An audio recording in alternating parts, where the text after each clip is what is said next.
9.6 million people.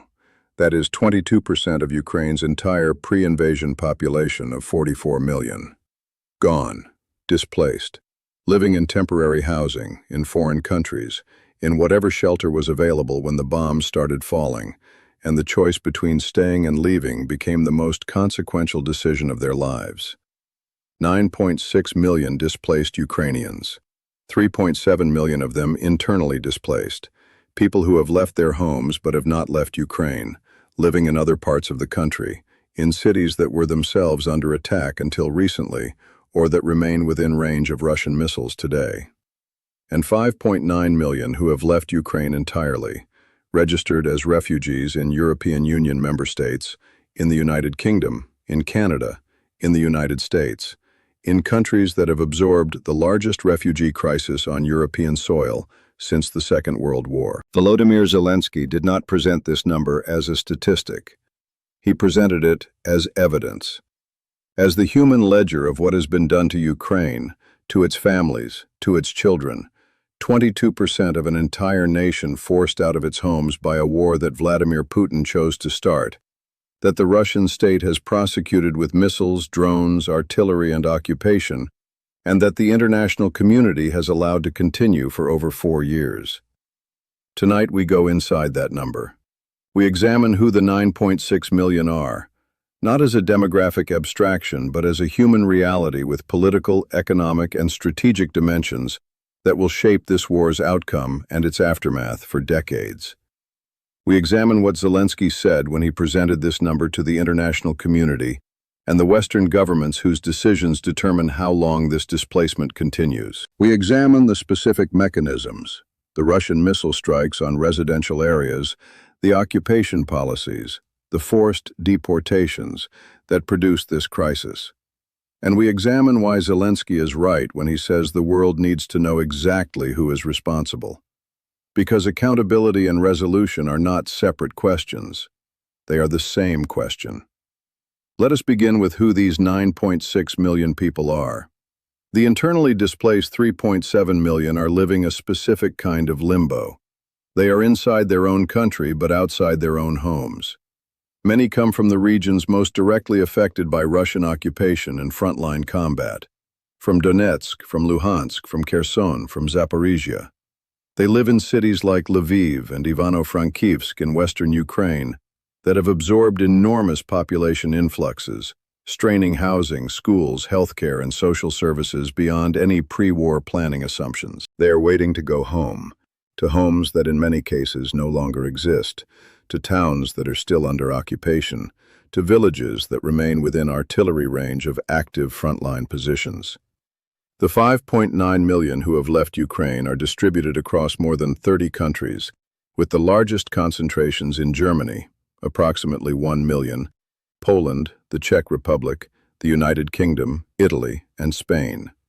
They are living on temporary protection status in most European Union countries, a legal category that was created specifically for this crisis and that provides access to housing, social services, and employment, but does not constitute permanent immigration status. When temporary protection expires, these 5.9 million people face a choice between returning to a country that is still at war and seeking other legal bases for remaining in the countries where they have built their post-displacement lives. This is not a crisis that ends when the shooting stops. It is a crisis with a multi-decade trajectory. Children who left Ukraine at age 5 in 2022 are now 9 or 10, attending schools in Germany or Poland or the United Kingdom, speaking the language of their host countries, forming the social relationships that define a childhood. The longer the war continues, the more the prospect of return becomes psychologically, economically, and practically complex for millions of people who have rebuilt their lives under conditions of displacement. This is what Zelensky is documenting when he presents the 9.6 million figure to international audiences. He is not simply asking for sympathy. He is making a political and legal argument. This displacement is not the product of a natural disaster or an internal conflict. It is the direct consequence of deliberate Russian military action against Ukrainian civilian population centers, the missile strikes on residential buildings, the artillery bombardment of cities, the occupation policies that have made return to Russian-controlled areas impossible for Ukrainians who do not accept Russian governance. Russia has conducted more than 1,200 strikes on Ukraine's railway infrastructure alone since the invasion began, according to Ukrzaliznytsia, Ukraine's national railway. Railways are the primary means by which Ukrainians without private vehicles can move within or out of the country. Striking railway infrastructure is not incidentally harmful to civilians. It is specifically, deliberately harmful to civilians, designed to prevent movement, to strand populations in conflict zones, and to maximize the disruptive effect of military operations on civilian life. Ukraine has opened a war crimes investigation into these strikes. The UN has verified 60,659 civilian casualties in Ukraine since the invasion began, killed and wounded, as of April 2026. The actual figure is almost certainly far higher, because verification requires access to conflict zones that is often impossible, and because Russian-occupied territories contribute casualty data that the occupying power has every incentive to suppress. Russia's own government claims to have counted 8,012 civilian deaths among what it calls peaceful residents. The contrast between Russia's own acknowledged figure and the UN's verified 60,659, to say nothing of the likely actual figure, is a number that documents, in the starkest possible terms, the gap between Russia's public narrative about its operations and the documented reality of what those operations have done to Ukrainian civilian life. 9.6 million displaced, 60,000 verified civilian casualties, 1,200 railway strikes. Zelensky is presenting these numbers together because together they constitute a comprehensive portrait of what has been done to Ukraine's civilian population, deliberately, systematically, and in violation of every international legal framework governing the conduct of war. And he is presenting them now, in May 2026, at a moment when Russia is performing peace theater for Western audiences while conducting nuclear drills in Belarus, loading missile warheads with depleted uranium, and preparing what Zelensky's intelligence services say may be a new offensive toward Kyiv from the north. Because he understands that the 9.6 million are the most powerful argument against a premature ceasefire that does not include genuine security guarantees. A ceasefire that freezes the current front lines without resolving the security architecture that produced this crisis does not bring 9.6 million people home. It suspends their displacement while Russia recovers, rebuilds, and prepares the next phase.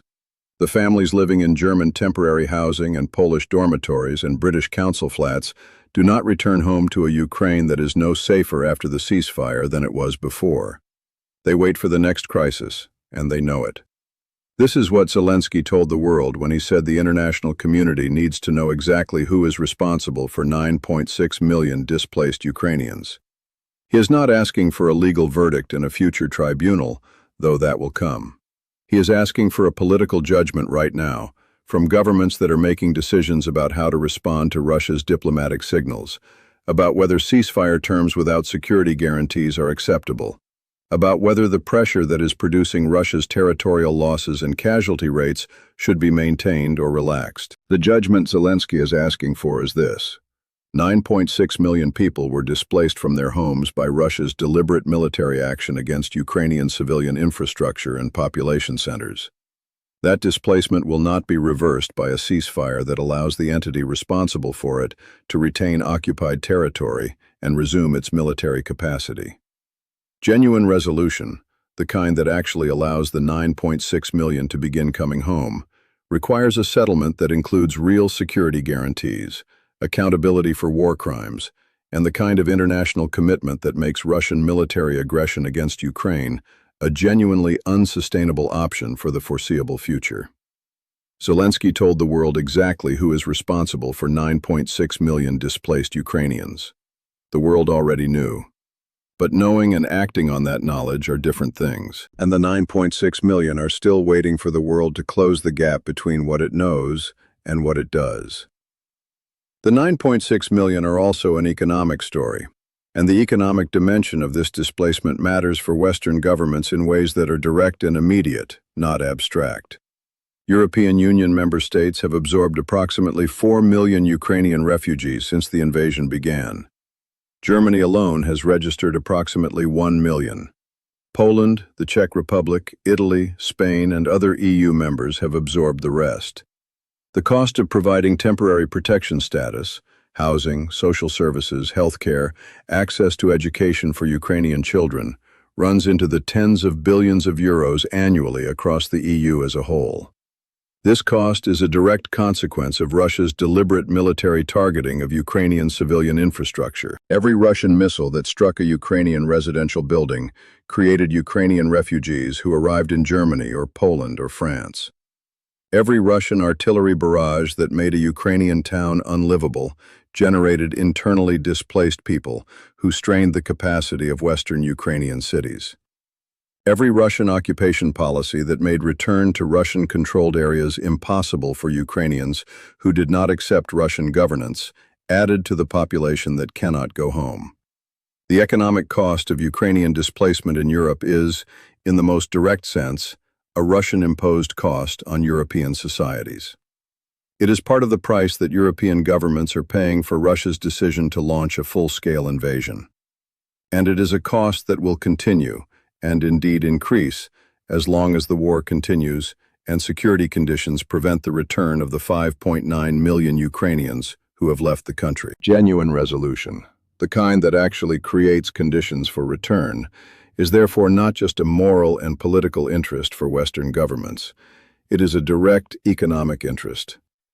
Every month of continued war is another month of displacement costs, another cohort of Ukrainian children embedded in European school systems, another wave of Ukrainians building lives in host countries that become incrementally harder to reverse.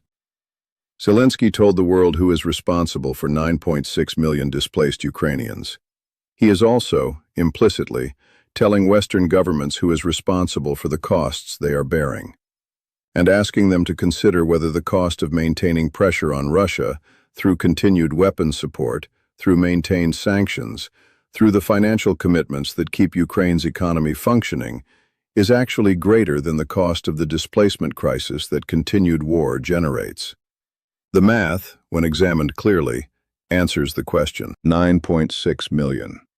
22% of an entire nation. And Zelensky knows exactly who is responsible. The world knows too. The question is whether it acts on that knowledge.